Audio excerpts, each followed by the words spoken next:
Alrighty, thank y'all. This is a learning experience presentation for Communication 3325 for the University of Houston, Victoria. So thank y'all for being here.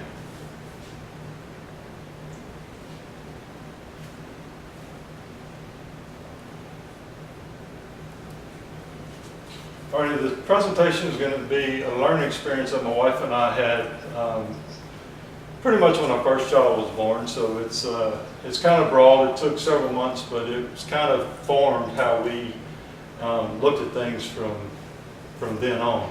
So when our first child was born,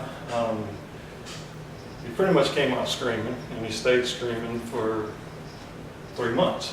And then about the third month, we found out that he was severely allergic to milk. And so being allergic to milk, of course, his stomach was balled up, and the poor baby was in pain. So from about 3 months to 12 months, my wife did a non-dairy diet for him. She had to do a non-dairy diet for him, and in that he did get better. His stomach started being better, and kind of pretty much acting as a normal baby, and progression as a normal baby did. But about 18 months, well, let's go at 12 months, his 12th birthday, he was running around singing, "Oh, MacDonald had a farm." Everything was going fine, but at 18 months, he quit crawling. He quit walking, and he kind of laid on the ground and cried, and he always wanted to be held. And so we didn't really know what was wrong, because of he was pretty much normal, and then falling into like going backwards in his development that we didn't kind of puzzles parents. But we brought him to the pediatrician. The pediatrician looked at him and said, pretty much everything was normal. We brought him to a chiropractic, and the chiropractor said that, everything looked normal with him. Brought him to a neurologist. The neurologist said pretty much the same thing, that everything was fine, but still he cried. He wanted to be held all the time. And he got to the point that my wife and I's back was just pretty much getting blown out also. So we took him to a good friend of ours, which is a chiro, that recommended getting him an x-ray in his lower lumbar. And that in that, the doctor that looked at it couldn't really find anything that was wrong, but saw a little bit of something strange in his, like L3 and L4 in his lower part of his back. But it wasn't nothing that would be, alarming. So a friend of ours sent that same x-ray to his friend at LSU and said, something just don't look right here, that we need to get something further, looking at it to see maybe what's going on. And so what had happened is in that we basically we took him to the ER at Children's Hospital here in Houston, and that was on December the 23rd, and pretty much stayed there for about 12 hours before we got admitted.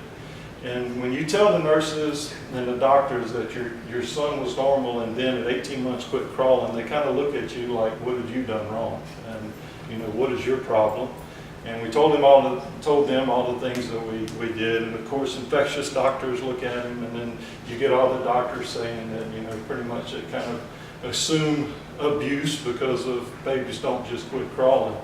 And after he's been poked all night and cried all night because they're hurting him and he's hurting, they finally, the next day, performed an MRI, and they found out that in his lower back he had what they call discitis. And what discitis is that it's a virus or a bacteria that settles between the two vertebrae, and it eats the disc up. And then what happens in that those two discs settle on each other, and it's basically pinching the nerve.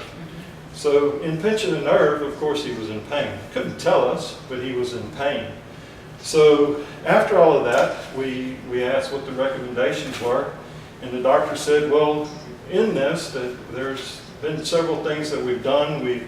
We've put babies in casts, we've let them along, we've monitored them, and there's about a 50-50 chance that his recovery will be good. But in anything you do, it's basically how you treat it as the parent. So what we decided to do was leave it alone. We went on a strict organic diet for him. That it was raw foods that we ground up. Everything was organic.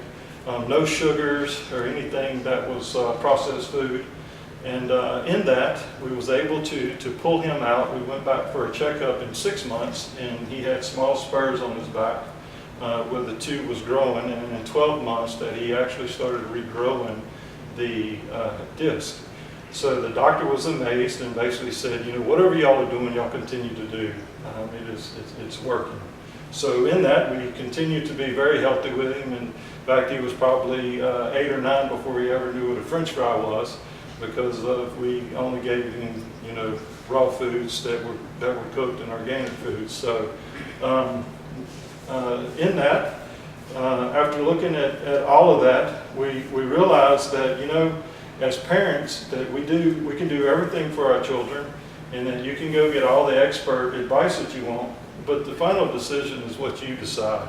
And so in that, we kind of, from that point, that we learned to never settle for what we thought was right, always get the opinions of the experts, but in that, use it to make a decision that was best for you and your children. And so currently, this is, it would be 11 years ago that he's doing fine, that it's all grown back. It's something that we used to kind of prevent him to play football, but which is a good thing. So it became a good outcome. So the learning experience is basically find out everything that you can and that everything that you need to know about the situation, and never let one doctor or one physician or anything tell you exactly what it is when you as a parent know that there's something wrong. That find it out on yourself, and then finding it out on yourself, do that and stick with it. So thank you.